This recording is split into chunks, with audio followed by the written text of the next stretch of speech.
di podcast. Aku Claudia, dan pastinya hari ini kita bakal ngobrolin hal yang seru banget. Apalagi kalau kamu suka nulis atau baca, yaitu teks deskripsi. Pasti banyak dari kamu yang sering ketemu sama teks deskripsi kan? Misalnya di buku pelajaran atau bahkan pas lagi baca blog. Pasti pernah kan ketemu tulisan yang mendeskripsikan sesuatu? Kali ini aku udah ajak teman aku, Rizky, buat ngobrolin ini. Riz, gimana kabarnya? Saya Claudia, kabar baik banget nih. Senang banget bisa ngobrol bareng kamu soal teks deskripsi. Topik ini tuh penting banget, apalagi di sekolah kan sering banget kita diminta untuk bikin teks deskripsi, baik ini tentang orang, tempat, atau benda. Jadi bakal seru nih. Iya, benar banget. Kayaknya semua orang pasti pernah nulis teks deskripsi ya. Entah itu pas lagi ngerjain tugas atau bikin buat keperluan lain. Tapi Riz, buat yang masih bingung, bisa jelasin nggak sih apa yang dimaksud dengan teks deskripsi? Oke, jadi gini, kalau dia teks deskripsi itu adalah jenis teks yang tujuannya buat menggambarkan sesuatu secara detail dan jelas. Jadi misalnya kita lagi ngomongin pantai, kita nggak cuma bilang pantainya indah, tapi kita bakal gambarin semua yang ada di pantai itu. Mulai dari pasirnya, ombaknya, hingga suasana anginnya, jadi membaca bisa kebayang banget apa yang kita ceritain dan bahkan bisa ngerasain sendiri seolah-olah mereka ada di pantai. Oh, paham. Jadi kayak bukan cuma sekedar ngomong indah, tapi kita bikin orang benar-benar ngerasain suasana itu ya. Misalnya, pasir pantainya putih, halus, dan rasanya dingin di kaki. Itu baru bisa bikin pembaca kebayang. Itu semakin detail, semakin hidup teks deskripsi itu. Orang yang baca bisa ngerasa apa yang kita desain atau bayangin, kayak mereka ikut jalan-jalan bareng kita. Wah, jadi benar-benar harus detail banget ya. Nah, Riz, kalau ngomongin soal ciri-ciri teks deskripsi, apa aja sih yang harus ada biar teks kita bisa dikategorikan sebagai teks deskripsi yang bagus? Oke, jadi yang pertama, teks deskripsi itu harus detail banget. Nggak cuma bilang sesuatu itu bagus atau tidak, tapi kita harus detailin setiap aspek dan objek yang kita deskripsikan. Misalnya, kalau kita ngomongin taman, kita bisa bilang taman itu penuh dengan bunga berwarna-warni yang di mekaran. Ada aroma harum dari bunga mekar dan melati yang mengelilingi udara. Itu kan orang jadi bisa ngebayangin tempat itu. Wah, keren. Jadi jangan cuma bilang taman itu indah, tapi kita ceritain semua hal yang bikin taman itu indah. Oke, terus apa lagi nih, Riz? Nah, jadi berikutnya, deskripsi itu sering banget menggunakan kata-kata yang mengulah panca indera. Kita nggak cuma nyeritain apa yang kelihatan, tapi juga ada yang bisa dirasain, didengar, dicium, dan diraba. Misalnya suara yang. Ciri berikutnya, deskripsi itu ya sering banget menggunakan kata-kata yang mengulah panca indera. Kita nggak cuma nyeritain apa yang kelihatan, tapi juga apa yang didesain, didengar, dicium, dan diraba. Misalnya suara angin yang berembus lembut di daun-daun membuat suasana semakin tenang. Kita suara itu menambahin elemen audio ke dalam teks deskripsi. Auditori ke dalam teks deskripsi kita kan. Oh, jadi kalau kita deskripsiin makanan, misalnya kita nggak cuma bilang makanan itu enak, tapi kita bilang makanan itu punya aroma rempah yang khas dengan rasa pedas manis yang bikin lidah kita bergoyang. Keren juga ya. Ya, benar banget. Jadi pembaca bisa benar-benar ngerasain pengalaman ini dengan lebih intens. Semakin banyak panca indera yang kita libatkan, semakin hidup deskripsinya. Oke Riz, sekarang aku pengen tanya nih, dalam teks deskripsi kita pasti pandang tertentu kan itu tuh penting banget nggak sih? Benar banget kalau dia sudut pandang itu penting banget karena itu nentuin gimana kita bercerita. Misalnya kalau kita pakai sudut pandang orang pertama, kita bisa bilang aku berdiri di tepi pantai merasakan angin yang sejuk. Jadi pembaca bisa ngerasa kayak mereka ada di tempat itu bareng kita. Oh, jadi kalau orang pertama tuh lebih personal ya. Pembaca kayak ikut ngerasain juga pengalaman kita. Iya, persis. Tapi kalau kita pakai sudut pandang orang ketiga, kita bisa bilang dia berdiri di tepi pantai merasakan angin yang sejuk. Itu ini lebih positif dan enggak terlalu masuk ke perasaan di karakter.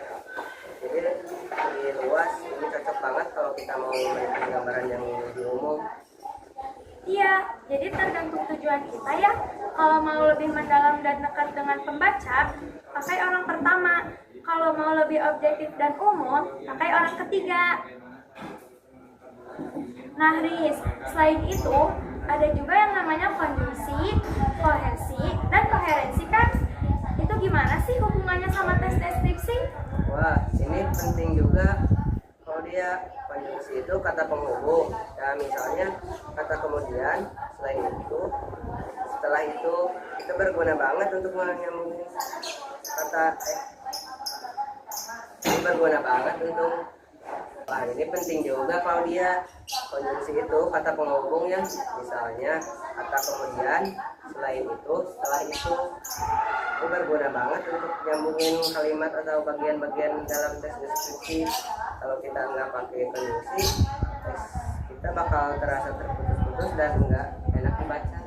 Oh, jadi konjungsi itu kayak lem yang nyambungin bagian-bagian teks biar nggak kaku ya? Ya, benar banget. Nah, kalau kohesi itu lebih ke cara kita nyambungin antar kalimat atau antar paragraf. Gimana caranya supaya kalimat-kalimat itu nyambung dan enggak ada yang terasa aneh.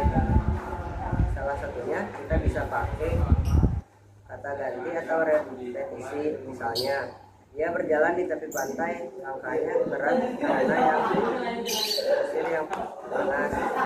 Itu kan ada kata ganti yang nyambungin kalimat pertama sama kedua. Oke, terus koherensi? Itu lebih ke urutan ide, jadi kita harus bikin teks itu mengalir dengan baik. Jangan sampai ide-ide bercabang-cabang dan bikin bingung pembaca. Kalau kita ngomongin tentang pantai, ya fokus aja ke pantai, jangan tiba-tiba nyambung ke gunung atau tempat lain yang enggak ada hubungannya. Jadi, konjungsi bisa bikin tes kita nyambung. Kohesi ngatur aliran kalimat biar nggak terputus-putus. Dan koherensi ngatur urutan ide supaya tetap jelas dan teratur. Terakhir, Riz, aku lihat nih di buku Bahasa Indonesia kelas 9 ada yang namanya infografik yang bisa bantu ngedeskripsiin sesuatu. Gimana sih cara kerjanya? Ini seru banget. Kalau dia infografik itu bisa jadi alat bantu yang super efektif. Misalnya kita mau mendeskripsikan sebuah kata, kita bisa pakai gambar serta kata itu, foto-foto tempat wisatanya, dan ditambahin deskripsi singkat pembaca, jadi bisa langsung apa yang bisa dideskripsinya. Oh, jadi bukan cuma kata-kata doang, tapi visualisasi lewat gambar juga bikin deskripsi kita lebih kuat ya? Ya betul, tapi bisa bikin teks deskripsi lebih jelas dan menarik, apalagi buat pembaca yang lebih visual. Juga ngebantu pembaca buat lebih mudah bayangin apa yang kita ceritain. Wah, keren juga ya. Jadi bukan cuma baca deskripsi panjang, tapi juga bisa lihat gambar atau ilustrasi yang mendukung penjelasan kita. Oke, Riz, kita udah bahas banyak hal tentang teks deskripsi, tapi ada satu hal yang penting banget nih.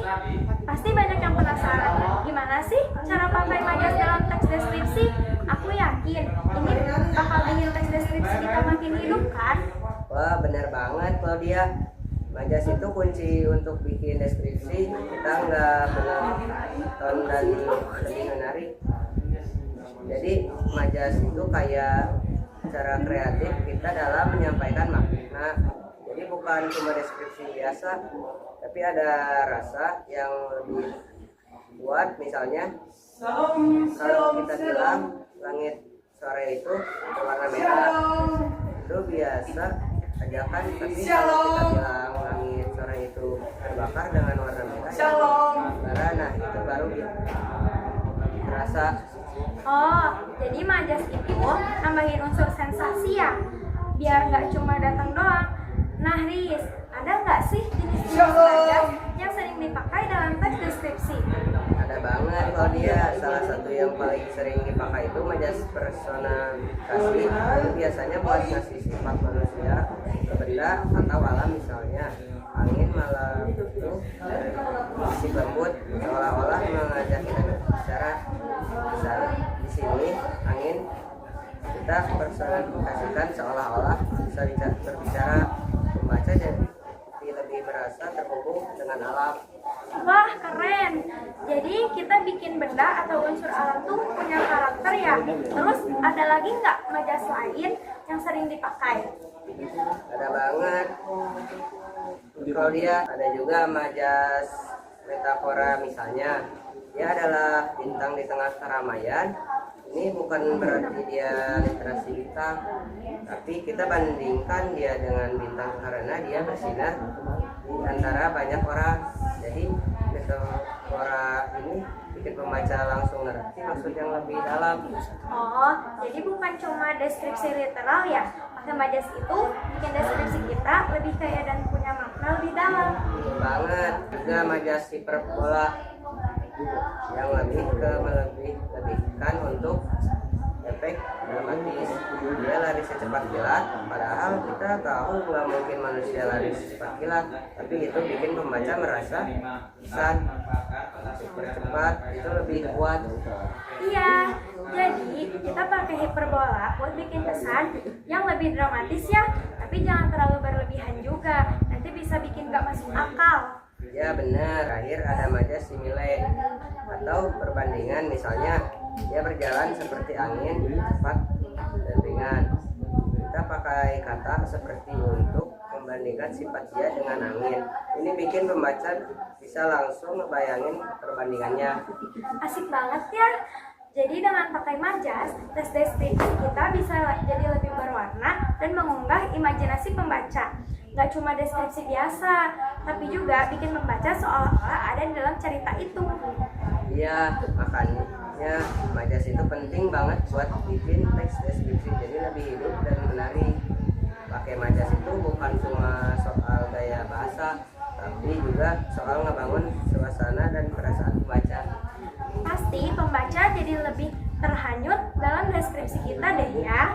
Oke Riz, makasih banyak nih udah sharing ilmu tentang tes deskripsi dan majas. Semoga pendengar kita jadi lebih paham dan bisa nulis teks deskripsi yang lebih keren dan penuh warna. Nah, itu dia obrolan seru kita tentang teks deskripsi. Dari mulai pengertian, ciri-cirinya, sampai majas yang bisa bikin deskripsi kita makin hidup. Semoga kamu semua yang dengerin bisa nambah ilmu dan gak bingung lagi kalau kita nulis tes deskripsi di sekolah. Kalau ada yang pengen nambahin atau punya pertanyaan, langsung aja deh DM kita di Instagram. Jangan lupa untuk dengerin episode selanjutnya ya. Sampai jumpa dan tetap semangat tulis. Ya bener banget. Makasih udah dengerin. Semoga bermanfaat buat kalian semua. Sampai ketemu lagi di episode berikutnya. Dadah. Thank you, everyone! Thank you, Elmar! Boom!